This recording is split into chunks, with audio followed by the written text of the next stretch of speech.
But I actually managed to get all 3 of my tests in total for less than £100. I'm just very extra.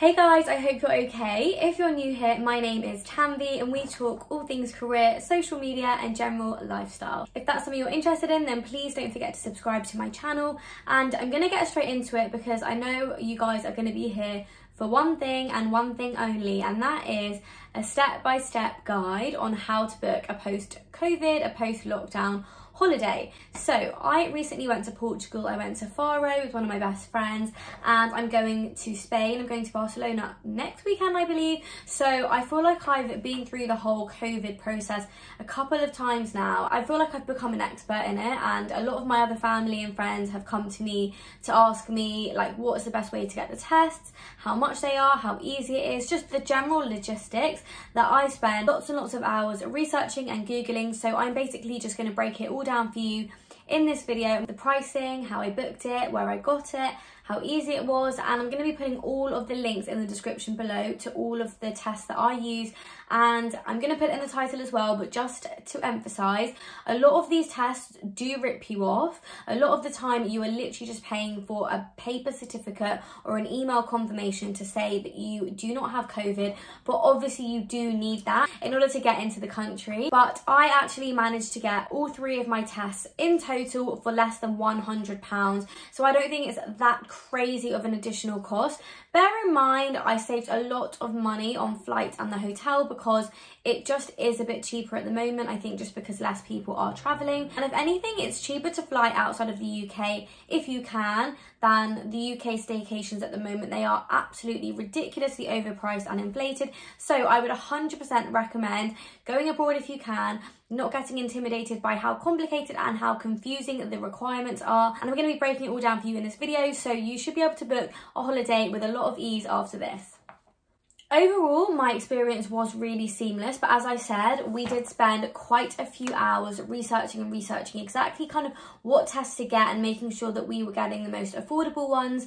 And I would definitely say allow enough time to do this, because the later you leave it, the less time you have and the more expensive it gets. And in all fairness, we did book our holiday, I think, no more than 2 weeks before, and we still managed to get everything for less than £100. That's why I'm making this video, because I feel like I can get it 100% right for you in the space of 10 minutes instead of hours of research. So in terms of COVID requirements, I think there are 3 main things that are the variables that determine kind of what you need to do before going to that country. Now, the first one is obviously what country you're going to. Now, every single country has completely different requirements, which is what I think makes it a bit confusing and a bit intimidating. The country will either be green, amber or red, and based on that kind of level of severity of how many cases there are and the colour that the UK government has allocated to that country will then determine what requirements you need.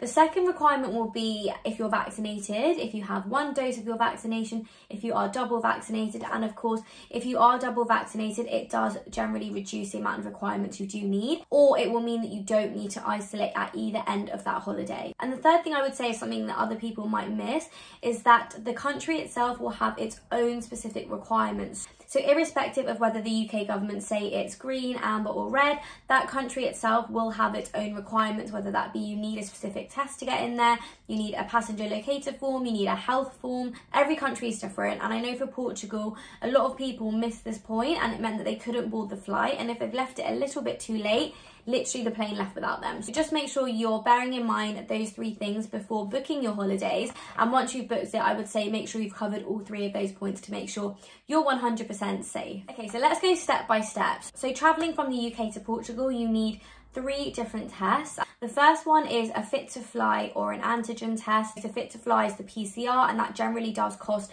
a little bit more than just the general antigen lateral flow test. So obviously we went for the antigen test. Secondly, I needed a test when I was out there in order to fly back. And thirdly, I needed a day 2 test to show that after 2 days of landing, I still don't have COVID. So 3 tests I needed, and I needed to go ahead and book all 3 of them. And this is where I got a bit confused, because I was just like, 3 different tests, do I get them from 3 different companies? Do I buy it as a package? Do I do it in person? Do I get them delivered home and then send them off? I'm going to go in order of the test so it's not as confusing, but the first test would be your fit to fly or your antigen test. Depending on the country, depending on your vaccination status, you have to get one or the other. This test has to be done within 48 hours of your flight. Now, I personally didn't know if I wanted to take the risk of getting a test delivered home, doing it at home, sending it back, waiting for them to get the lab results, and then them sending me an email confirmation of my results. I was just a bit freaked out of that whole process happening within 48 hours. Now, some companies do guarantee it, and I would always say read the reviews to make sure they do. But because I didn't want to take the risk, I wanted to book an in-person COVID test. So I booked mine at Heathrow Airport. If you saw my holiday prep essentials video, you will see me actually going to do my test at Heathrow. All of the airports are actually very good in having a COVID test centre available, just because I think some people do just leave it to the day of their flight. They'll just go to the airport a bit earlier and get their COVID test done on the day, which does make sense in hindsight. The process was so seamless. They literally emailed my results to me within 20 to 40 minutes. So if you do allow enough time, then you're fine.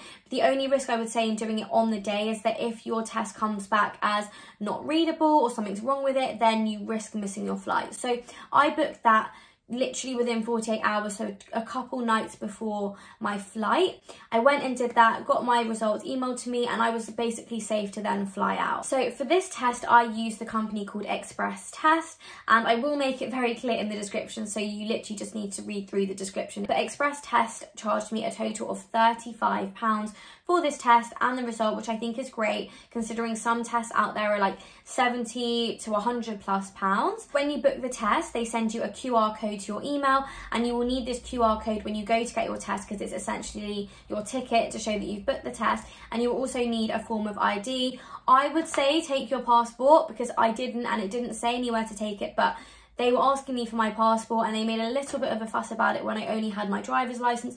Obviously it was fine in the end, but just to be safe, take your passport as well. And even though my results were within 20 to 40 minutes, I would also say if you can, allow 24 hours for that result, just in case something goes wrong or you need to do it again or anything of the sort. You've just given yourself enough window to sort it out and you're still fine for your flight. Also, something to note is that, as I said, for Portugal, that test needed to be within 48 hours. I believe for Spain, if you do need a test, it's 72 hours. So again, each country will have specific time requirements. I physically couldn't have done my test any earlier because of that 48-hour window. So mine was on a Thursday night and my flight was on Saturday morning. So you can tell the window for that test booking is really, really small. So you can't afford to get it wrong. Right, moving on to the second test we needed. This was a rapid antigen test, basically just a normal COVID test that I had to do within 72 hours of coming back. Now, because of the window of my holiday being 4 days, I couldn't use the test that I'd already done to fly out. I needed to do a test from the Saturday that I was there, so essentially from the day I landed, between then and when my flight back home was. So for this one, I had a bit more time because I didn't need to get the test done, sent off and get results. All I needed was the test to be delivered home and for me to then take that test with me in my suitcase to do there. So I then decided to book this test as kind of like a home kit that I could take with me. The other option is, again, you can do it at the airport there on the way back, but again, just didn't want to risk it. So yeah, I booked a home delivery kit. The company I used for this one is called C19 and it cost me £29, which again, was amazing. I would say this company, out of all of them, was exceptional in terms of delivery. It literally came the next day. They send you very, very good emails of your confirmation, when it's being dispatched, when it's being delivered, and when it's being delivered. So you literally cannot miss this test, and they're really, really good. So if you do have enough time, I would 100% recommend booking that one for your flight out as well. And so I booked that one. It was a very simple test. Again, I've got all the footage of how I actually did the test on my part 1 of my holiday vlog, so definitely go check that out if you want to see exactly how to do it. But really, it's just that swab test that you put to your tonsils and up your nostrils, you swirl it around some water and you just wait for the result. It was really, really simple. And then what you have to do is send a picture of your result with the barcode that is allocated to your particular test, because obviously it needs to be unique to you. You can't just use someone else's test, and a picture of your passport all in one picture. You email it off to them in their lab and they basically send you confirmation to say that they've approved that you are negative for COVID, and that is what you then need to show at the airport to show that you are able to fly back home. For £29, I genuinely do not think you can go wrong. The third and final test that I had to do was a day 2 test. Again, please check if you need to do a day 2 and a day 8 test, depending on whether you're vaccinated or you need to isolate, etc. You might need to do both. I only had to do one. So again, I booked one that I would be confident in just doing at home, because once you're home, you don't need to worry about deadlines. You just literally need to show that you've booked the test and you're going to do it when you get home. It is a bit annoying because once I did my test, there was never really any confirmation or any of my result like email confirmed back. But honestly, all you need for the day 2 test is your order reference number, because you need to put that in your UK passenger locator form when you're flying back to prove that you've booked it. And that's really all they care about, more than the result itself, which is a little frustrating, but you need to do it. So this test I got from Expert Medics. It was £35. So in total, all 3 of my tests were literally £100 on the dot, which I think I smashed it. So through all of our research, obviously it was worth it, because we managed to get basically the 3 cheapest tests that are out there. Touch wood, nothing went wrong, and they were all very good companies. I would recommend the service and the quality of all of the tests and the confirmations to everyone. I don't think there's a particular favourite test that the airport requires or an airline particularly values.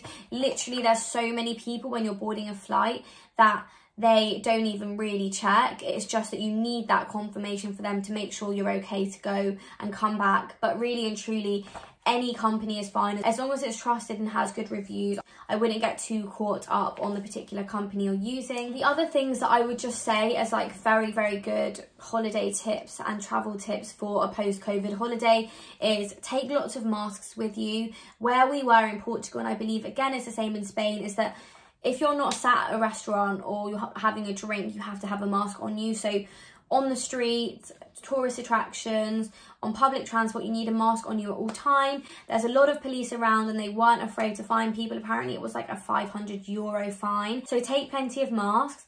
Obviously take anti-bac with you, and I know it's a hassle to take that in your little clear carrier bag, but just buy it at duty free if you have to. You can never have enough anti-bac, of course. It's just another way to prevent you catching COVID, and something I've touched upon already, but I would 1000% recommending printing off everything, because sometimes they ask for multiple different forms at once and it's a faff to then have to keep going through your emails and then go to the next one. If you can just give them pieces of paper with your passport and just say, here is everything you need, it is a lot easier, and then you just don't need to worry as well on the way back. Like, everything is printed, especially things like your vaccination status, the passenger locator forms. If you can print them, then great. Another thing is your boarding pass. Now, I normally always like to just have my boarding pass on the app. I like to go paperless and just have everything on an app and on my phone and easier. But just with all of these extra kind of documents you need because of COVID, again, I would just recommend printing off your boarding pass as well, so you can just give it to them all in one go instead of having to faff around on your phone. If you prepare well and you allow enough time like I did, you will save money, you will be less stressed, and you will be safe to travel and enjoy a holiday which is actually meant to be enjoyable, and you won't need to worry about all this extra stress and faff of all the COVID tests. It will literally become second nature to us for the short term to medium term, I would say. So you might as well just get used to it. And you can obviously refer back to this video and all the links to all of the companies I use if you ever need to, and for not just Portugal, but any other country. But of course, please check that specific country's requirements, because it does vary all the time and that specific country can update in itself too. So I hope this video was helpful, and I hope it also does encourage a few of you to not be scared and to book a holiday, because I'm sure a lot of you deserve it. Please go watch my Portugal holiday vlogs if you haven't already, and stay tuned for a Barcelona vlog coming soon. And if you liked this video and found it useful, please like it, comment and share it, because I feel like this sort of step-by-step guide just isn't out there and can actually help a lot of people. And yeah, I'll catch you guys in my next video. Take care, lots of love. Bye guys.